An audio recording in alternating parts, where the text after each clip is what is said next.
Welcome to your daily affirmations. Repeat after me. Working with others is easier than ever. I strive for perfect collaboration. Our teamwork keeps getting better. Yeah, affirmations are great, but Monday.com can really get you the teamwork you desire. Work together easily and share files, updates, data, and just about anything you want all in one platform. Affirm yes to start, or tap the banner to go to Monday.com.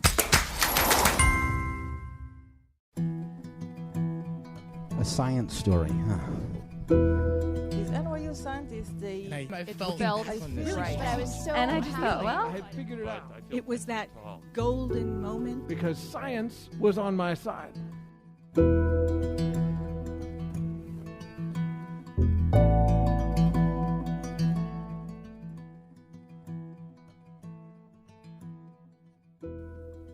Hey everyone, I'm Ben Lilly, and welcome to the Story Collider, where we bring you true stories of how science has affected people's lives.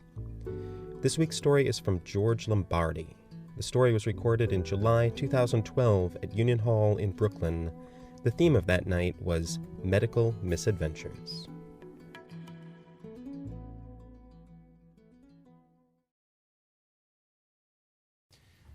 Don't go in the water. Don't go in the water. Don't go near the water. Don't go in the water. Her voice became increasingly strident. Ma, what did we come to the beach for? She gave me the look that asked, am I raising a stupid child? And then she answered, for the sun, for the salt air, for the sand, there's a lot of fun we can have here, just don't go in the water. This was my mother, and this was my childhood. Why she had such a deep fear and aversion of the water, we never figured out. There was no one bad incident that we knew of. She was one of 10 sisters raised on a farm in western Pennsylvania.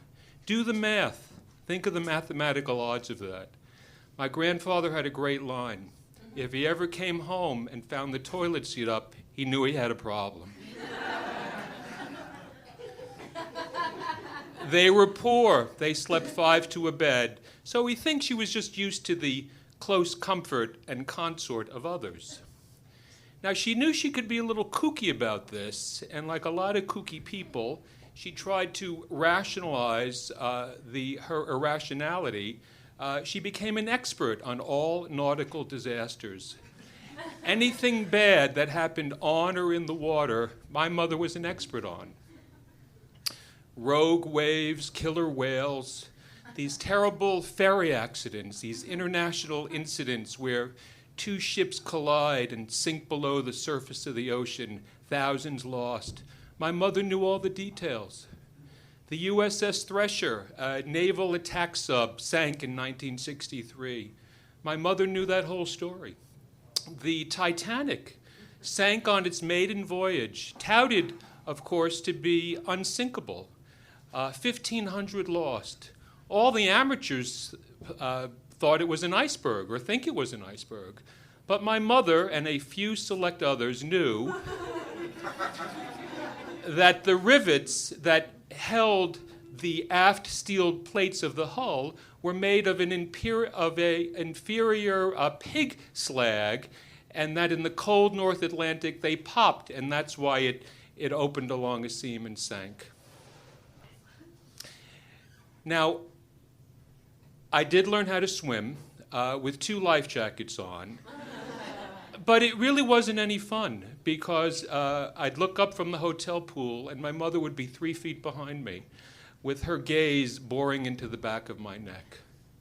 So I learned a different skill, a skill that I think has served me better in life. I learned how to float. And if floating were an Olympic sport, I would not be with you here tonight, as I would be in London and I would be at the top of the leaderboard. I could float for hours, nary moving a muscle. People would come crashing by, thrashing and exhausting themselves, and I would just kind of ripple away and move my body. I could control my buoyancy by controlling the rate and depth of my respirations. Hold on to this. Fast forward 20 years, I'm a medical parasitologist, and I'm moving to Kenya. I'm moving to the Kenyan coast to study an illness called schistosomiasis. So I was playing with my mother a little bit. She says, "What's schistosomiasis?" I said, "Ma, it's a bug that crawls up your ass, and it ruins your internal organs." "Well, how do you get it?" "Well, you get it from swimming in the water." She says, "You're going to study this?" She says, "People are actually studying this?" She said, "Here's what you do. Go over there, tell all those kids to get out of the water. And if they don't get out fast enough, just give them a smack." Anyway, I fly with my wife, fly to Nairobi, beautiful emerald city, 5,000 feet high, take the overnight train to the coast, to Mombasa on the coast, wake up in a ancient forest of baobab trees. You wake up and you sense that you're in the tropics. Picked up at the train station by the current field director, Jim. Jim is a Rhodes Scholar, and he's also a rogue. And I had been sent 6 months earlier because there had been some financial improprieties, and I'm actually here to let Jim go. I'm actually there to fire Jim. Now, Jim didn't know this at the time. So Jim and his wife pick us up and drive us an hour south to this cottage where we will be living. And it's a beautiful white stucco cottage, wraparound red tile veranda. And there, within a stone's throw, is the Indian Ocean. So literally there, our first day. And we're sitting there on the veranda, and we're having a brunch, I believe. And Jim says, "George, I thought you were coming later. Why are you here so soon?" And like doctors, you learn to you just want to get the bad news out. So I said, "Well, Jim, actually there's kind of an issue, and I have to, really tell you the following."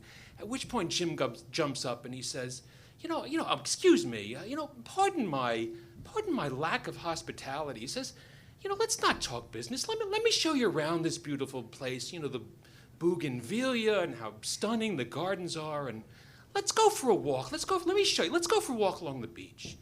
So the four of us go for this walk along the beach, and so the ocean's there, and so Jim and the girls are over there, and I'm standing the furthest from the ocean, and we're walking down the beach.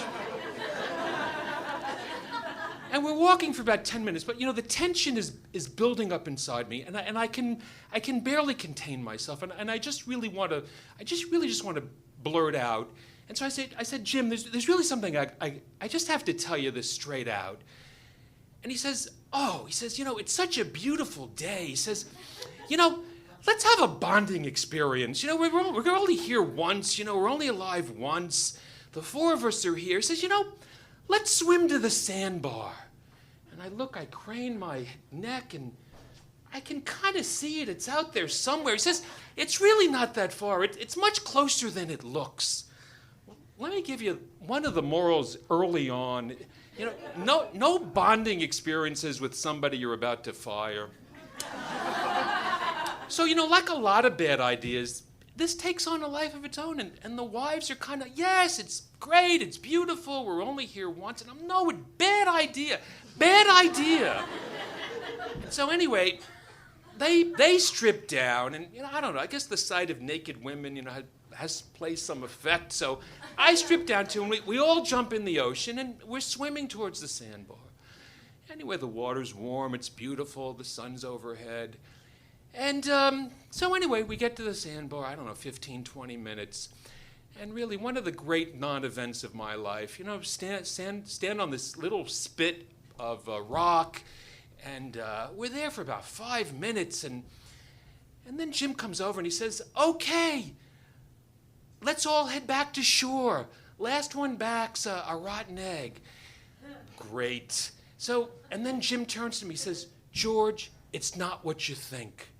And he jumps in, and the women jump in after him, and I'm the last one in. And so we lead as a group. And after about 5 minutes, I look up, and I'm kind of separated. They're kind of further in front of me. So I put my head down, I redouble my efforts, I'm, swimming furiously. And I look up again, And now I can't see them at all. And wait a second, isn't that the sandbar in front of me? I thought the sandbar was behind me. So I put my head down, I swim more furiously. I look up, and now I've completely lost sight of land. So I'm now floating in the Indian Ocean. So what happened to me, of course, I was told later, is there was a break in the sandbar, and the tide had turned, was now going out, and I was caught in this funnel. And so they were on either side of me. They're swimming back, and I'm going the wrong way. So I reach back from my childhood, and I do what I knew how to do best, and I just rolled on my back, and I floated. Now, people have asked me over the years, you're floating in the Indian Ocean, man, and there's like nothing. You lost, can't see, lost sight of land, nothing. I'm totally without bearing.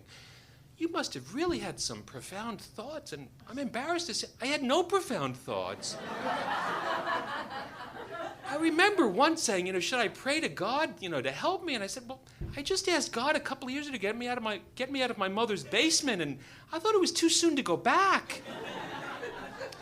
Actually, I was kind of struck by the meanness and the smallness of my thoughts. The first thought is, I hope Jim gets arrested and he's thrown in prison and he really suffers. And I really hoped that my wife would go to the funeral and the only black dress she had wouldn't fit her anymore. And then I smiled because she'd have to come and meet my mother, and my mother would really let her have it. Those were really the thoughts I was having. And the final thought I had is, and this happens as you just get older, and God damn, my father was right. Because my father's mantra in life was, you had to look out for the other person's stupidity. You know your own stupidities, but it's always the other person who's going to get you kind of in a fix like this. So anyway, I'm floating, and time goes by. And actually, I was in the ocean for 6 hours, so totally waterlogged and sunburnt. And anyway, there I am, feeling so stupid. My first day there.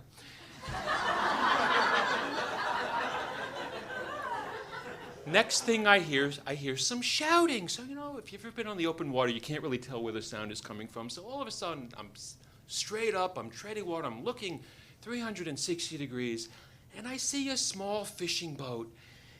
And these guys are waving at me, and I yell back to them, and they're coming a little closer, and they're waving there. I can see there's 3 of them. Hi! And I wave back, hi! They come a little closer, and now they're waving a little more frantically. Hi, hi, hi! And I wave back, hi! Get a little closer. Then now they're waving with both hands. Hi, hi, hi! I'm saying to myself, how friendly do these guys want to be? Get me out of the water. I'll tell you my life story. So then the guy goes like this. And he goes like this. Hi! Hi, he's pointing behind me. Hi, hi. So hi is, of course, the German word for shark.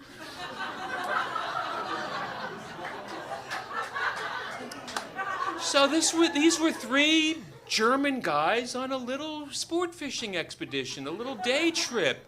So they pull up closer to me, and in a moment of deliverance, I will really never forget. This massive, hairy German arm picks me up flops me into the well of the boat.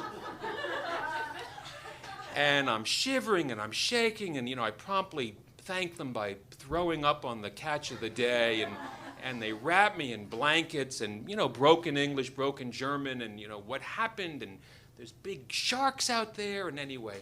So we head back to the port of the local resort hotel, and there waiting for me on the dock is Jim, stupid Jim, I've come to call him, and his wife. She really wasn't that attractive either, and some of the people I really learned to hate, and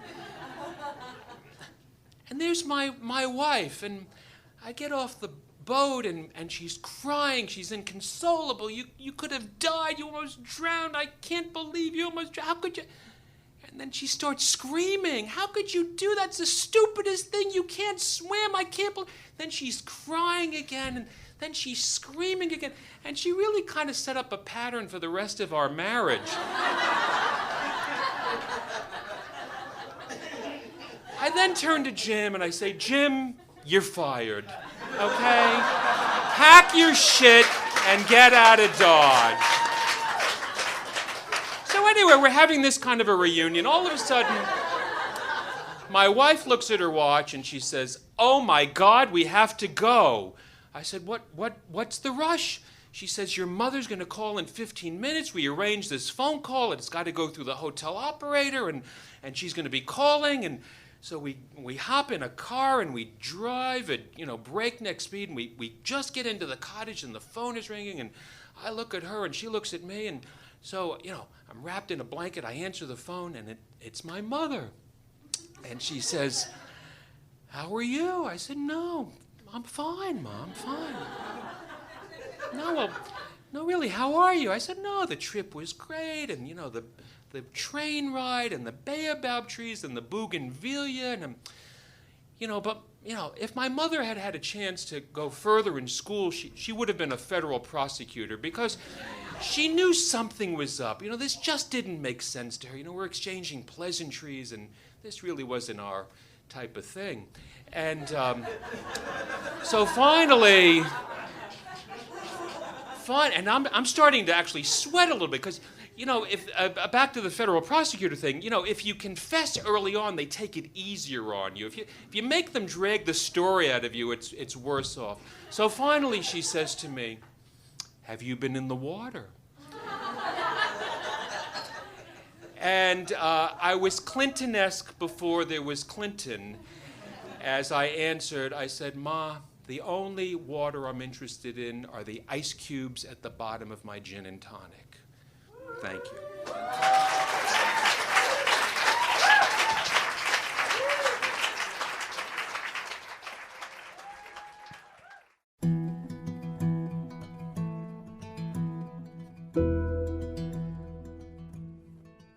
That was George Lombardi. George is an infectious disease specialist in New York City. His best advice is that you all avoid crowded settings like the one during the show. For more science stories, take a look at storycollider.org, where we have our magazine, archives of the podcast, and upcoming events. The Story Collider is produced by me, Brian Wecht, and Aaron Barker. The podcast is produced by Rose Eveleth. Additional help from Brooke Williams, Lena Groger, Josh McCall, Rafaela Benin, and Sarah Mondalar. The theme music is by Ghost. Special thanks to Union Hall for hosting the show, and to my mother for scaring me so much with one boat ride I never went in the water again. Thanks for listening.